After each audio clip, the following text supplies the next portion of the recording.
So stateside, we have a very interesting press release from a few days back, June 12th, 2024. National Fish and Wildlife Foundation announces $10.2 million in grants to cultivate conservation practices on agricultural lands. Subtitle, 17 projects will help farmers and ranchers adopt economically beneficial practices that sequester carbon and improve soil health, water quality, and wildlife habitat. Washington, D.C., June 12th. Globe Newswire. The National Fish and Wildlife Foundation, NFWF, announced $10.2 million in new grants to help agricultural producers implement voluntary conservation practices on farms and ranches across 14 states. The grants will leverage more than $4.9 million in matching contributions for a total conservation impact of $15.1 million. The grants were awarded through the Conservation Partners Program, a partnership between the NFWF, the USDA National Resources Conservation Service, the U.S. Environmental Protection Agency, the U.S. Fish and Wildlife Service, the Great Lakes Restoration Initiative, Cargill, the Smucker Co, Nestlé, and additional support from a collaboration among General Mills, Walmart, and Sam's Club. These awards will advance technical assistance and foster collaboration with agricultural producers critical to iconic landscapes across 14 states, said Jeff Trandall, CEO and Executive Director of the NFWF. Our private-public partnership is proud to support the community partners building resources and relationships not only to sustain agricultural operations, but to conserve the nation's natural resources and wildlife for future generations. The program awards competitive grants to accelerate the adoption of voluntary conservation practices and regenerative agricultural principles on private working lands and to support enrollment in Farm Bill conservation programs. We are pleased to partner with NFWF and the Conservation Partners Program on these strategic investments to increase the voluntary adoption of climate-smart agricultural practices on working lands, said NRCS Chief Terry Cosby. These efforts will strengthen the delivery of technical assistance to American farmers and ranchers to build soil health, sequester carbon, and improve water quality to sustain economic opportunities for their communities. The projects funded through the Conservation Partners Program align with our goals, said Will Meeks, Midwest Regional Director for the U.S. Fish and Wildlife Service. Funding and support for technical assistance is an urgent need. This work will help us improve water quality and wildlife habitat throughout the Midwest and the Great Lakes Basin. We are proud to continue our work with NFWF and the program to carry out our mission. Funded projects will address resource concerns in the Great Lakes Basin, Prairie Pothole region, Southern Great Plains, and Upper Mississippi River Basin by providing technical assistance to implement a range of conservation practices such as cover crops, conservation tillage, on-farm wetland enhancement, irrigation improvement, grazing management, and prescribed burning. The projects will improve management and conservation on more than a cumulative 330,000 acres of farmland and ranchland across the United States. The EPA is pleased to support conservation in the agriculture community through this important program with funding from the Great Lakes Restoration Initiative. Our shared goal of expanding regenerative agriculture will protect water quality in watersheds throughout the Great Lakes, said Teresa Seidel, Director of the United States EPA Great Lakes National Program Office. We are proud to partner with NFWF and to support its continued work to accelerate the adoption of conservation practices that benefit agricultural lands while enhancing economic opportunities for farmers, said Rebecca Ott, Director, Corporate Sustainability at the Smucker Co. In addition to the work done with our four walls to support a healthier planet for future generations, we also actively promote the adoption of sustainable agriculture practices in our priority ingredient supply chains. Through our work with partners like the NFWF, we are focused on reducing climate impacts, supporting worker safety, improving soil health, reducing pesticide use, and increasing farm resiliency.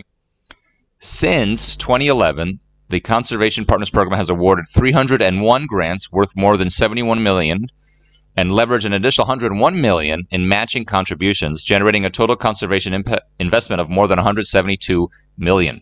A complete list of grants announced today is available at this link. So it seems that the next request for proposal for this program opened the week of June 10th and is available here according to this link. on the NFWF, the National Fish and Wildlife Foundation website.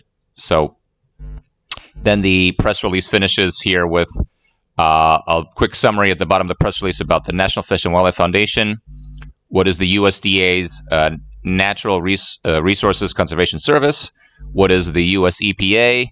And then, of course, what is the U.S. Fish and Wildlife Service? And then a little bit about large companies, some of them publicly listed, such as General Mills, Cargill, James Smucker Company, Nestlé. Of course, they mentioned, I think it says here, Walmart, Sam's Club.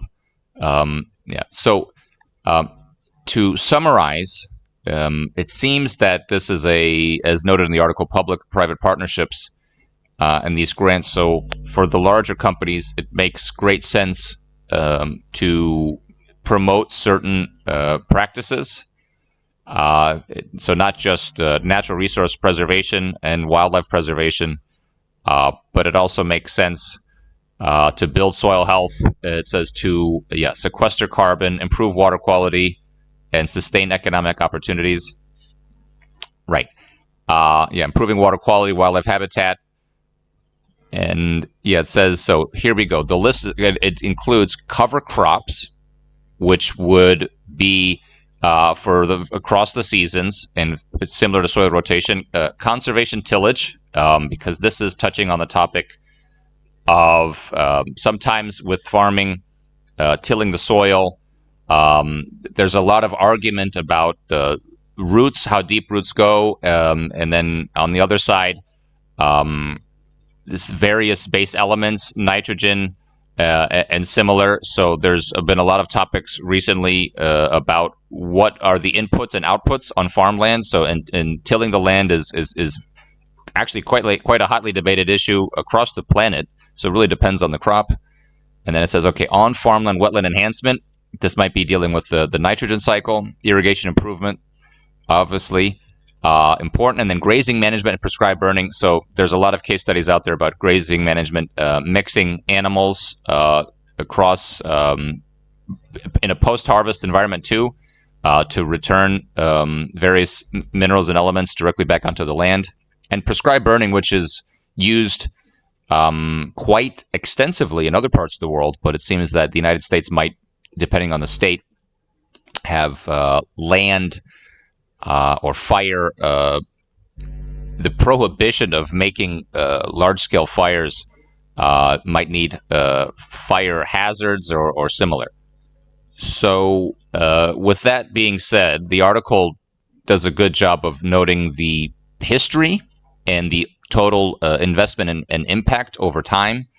And it summarizes here that since 2011, the Conservation Partners Program has awarded 301 grants worth $71 million, and then leveraged an additional $101 million in matching contributions, totaling $172 million. So over 13 years, $172 million. So that's several dozen per annum over the last 12, 13 years. This year equals another 10.2 to add to that, perhaps plus matching funds. I find it to be an interesting article.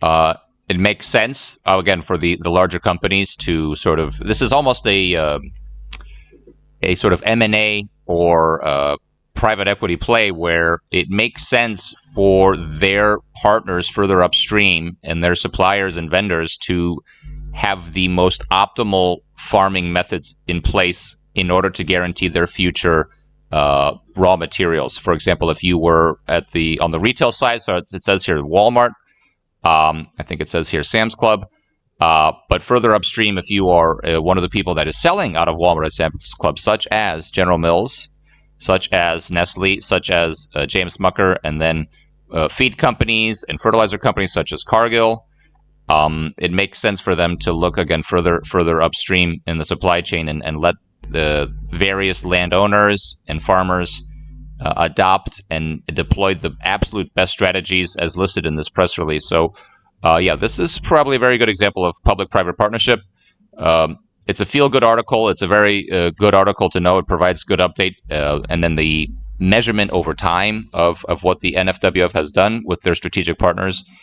More information is available on the website, but it's good to see that this continues to roll on and year after year continues to produce great amounts of funds, and then they have across multiple states, several dozen states it seems. So looking forward to this going on in the future. And of course, it seems that for the companies, a lot of these larger companies, it sort of, hand in glove makes sense for them to be investing in the absolute smartest farming methods and most modern tools of the trade or tricks to protect their farmland and maximize the value and to maximize the utility of their farmland with any new technological implementations and tech or trends. So great article, and looking forward to the next batch of those being funded.